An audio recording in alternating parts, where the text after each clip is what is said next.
Hi friends, मैं प्रविंद्र खारी। Friends, आज की हमारी गेम वर्ल्ड ब्लिट्स 2021 जो पोलैंड वर्साओ में खेला गया था उसके 9th राउंड की है।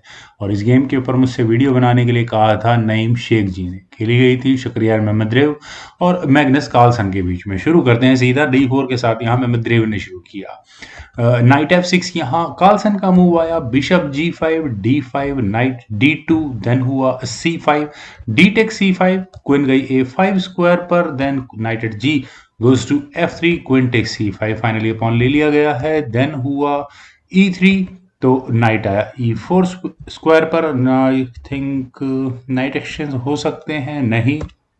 बिशप आया D3 स्क्वायर पर, knight takes D2, queen takes D2, then हुआ F6, बिशप पर अटैक, बिशप H4 स्क्वायर पर, देन हुआ E5। और यहाँ अगले मूव में क्या थ्रेट है, ई पॉन को आगे पुश करके दोनों नाइट और बिशप पर फॉक लगाने की है। तो इसीलिए यहाँ मेमद्रेव ने अपने इस ई पॉन को आगे पुश कर दिया है। नाइट आया C3 स्क्वायर पर फ्रॉम कार्लसन। और क्या यहाँ ई टेक्स D5 ऑप्शन ऑप्ट नहीं करनी चाहिए थी? बेटर ऑप्शन होती अगर यहाँ इस तरह से गेम खेली जाती तो। लेकिन यहाँ कैसल मेमद्रेव ने किया। बिशप आया E6 स्क्वायर पर, देन हुआ A3 D takes E4, bishop takes E4, रुक आया D8 स्क्वायर पर, बिल्कुल सही मूव। क्वीन पर अटैक बना तो क्वीन गई C1 स्क्वायर पर, देन हुआ bishop E7 B4, queen हटाएगी C4 square पर, ये क्वीन गई। बिशप पर अटैक है तो बिशप का डिफेंस किया गया यहाँ रुक से, उसको E1 स्क्वायर पर ले जाकर। रुक D7, देन हुआ H3 night D4, asking for night exchange, जिसे एक्सेप्ट किया यहाँ मेमद्रेव ने। Knight takes D4, rook takes D4, then queen गई E3 स्क्वायर पर। बिशप पर भी अपने डिफेंस हुआ। चलिए C2 पॉन पर भी प्रॉब्लम नहीं है। हाँ, बिशप हटाया भी नहीं जा सकता, अदरवाइज यहाँ कुछ इस प्रकार की प्रॉब्लम्स भी आ सकती हैं। क्या यहाँ एफ पॉन आगे पुश किया जा सकता है? वो बहुत देखने वाली बात होगी, लेकिन फिलहाल ब्लैक ने यहाँ पहला काम कैसल करने का किया। इसके बाद बिशप आया G3 स्क्वायर पर। अब चाहे तो ये एफ पॉन आगे पुश कर लिया जाए, कोई इशू नहीं है। B6, लेकिन ब्लैक ने यहाँ किया। बिशप आया B3 D3 स्क्वायर पर, क्वीन पर अटैक बना, क्वीन गई D5 स्क्वायर पर, देन हुआ F4, देन रुक D8, F take C5, then F5, कोई दिक्कत नहीं है। चलिए पॉन को हैंग कर दिया, पॉज हो गया वहां पर वो पॉन। बिशप F2, रुक पर प्रेशर एक्सचेंज अप होने की पूरी तैयारी है तो क्वीन गई C6 स्क्वायर पर। और कम से कम यहाँ चलिए क्वीन नहीं ली जा सकती, और मैं कह सकता हूँ व्हाइट चाहे तो ब्लैक के दोनों रुक्स ले सकता है अपनी क्वीन को देकर, लेकिन रुक आया D1 स्क्वायर पर फ्रॉम मेमद्रेव। G6, तो यहाँ फ्रेंड्स अगर आप इस पॉइंट पर देखें कि किस तरह का गेम प्लान है, ऑब्वियस है। बिशप D5, सीधा एक्सचेंज अप होने का मौका यहाँ पर मेमद्रेव को मिला। बिशप का अटैक क्वीन पर है तो queen takes D5, rook takes D4, then रुक C8, ठीक है। यहाँ तैयारी है अपने रुक को सेकंड रैंक में लाने की, तो इसीलिए यहाँ पर सीधा स्पॉन को ही आगे पुश कर दिया गया है C4 स्क्वायर पर। Rook takes C4, then queen आई D3 स्क्वायर पर, और यहाँ इस रुक को पिन कर लिया, लेकिन प्रॉब्लम है नहीं मेरे ख्याल से, बिशप भी है ना इस रुक के डिफेंस के लिए, इसीलिए।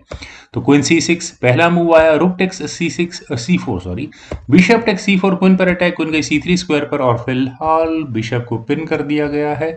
और अब क्या किया जाए? मेरे ख्याल से तो पहला मूव तो यही बनता है कि क्वीन को हटा लिया जाए, लेकिन यहाँ किया गया A6, थोड़ा क्वेश्चनेबल मूव है। इससे बेटर तो शायद बी पॉन भी आगे पुश हो सकता था।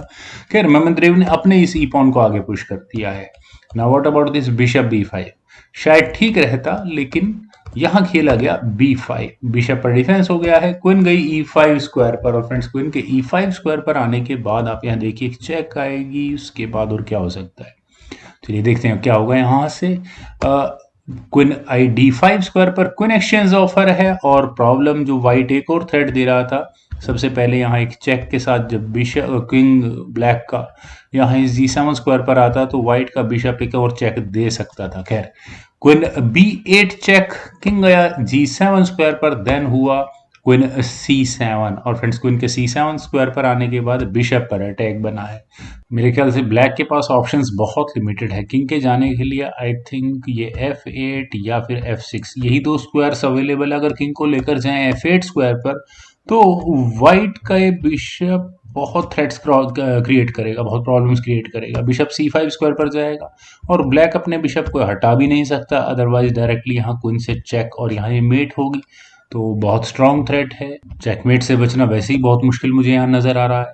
तो यहाँ पर कार्लसन ने किया किंग F6, और ऐसा करने के बाद मेमंद्रेव को अपना फाइनल मूव लगाने का मौका मिला, वो था बिशप H4 चेक। और यहाँ इस मूव के बाद मैग्नस कार्लसन ने रिजाइन कर दिया। रेजिग्नेशन का रीजन फ्रेंड्स, ब्लैक के पास आखिर मूव क्या बचा है, सिर्फ बस जी पॉन को आगे पुश करने का।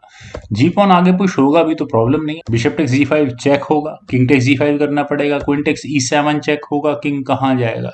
किंग इधर जिस भी स्क्वायर पर जाए, आई थिंक इन 2 या 3 स्क्वायर्स में से। उसके बाद इस पॉन को क्वीन प्रमोट करने में बहुत ज़्यादा प्रॉब्लम्स मुझे तो लगती नहीं होने वाली होगी। तो फ्रेंड्स, बहुत ही अच्छी गेम थी। मुझे पूरी उम्मीद है आप सभी लोगों को ये गेम ज़रूर पसंद आई होगी। तो आप लोग इस वीडियो को लाइक करें, शेयर करें, और मेरे इस यूट्यूब चैनल चेस गुरु को प्लीज़ सब्सक्राइब ज़रूर करें। आपके कमेंट्स का मुझे बेहद इंतजार रहेगा। Thank you for watching and bye for now.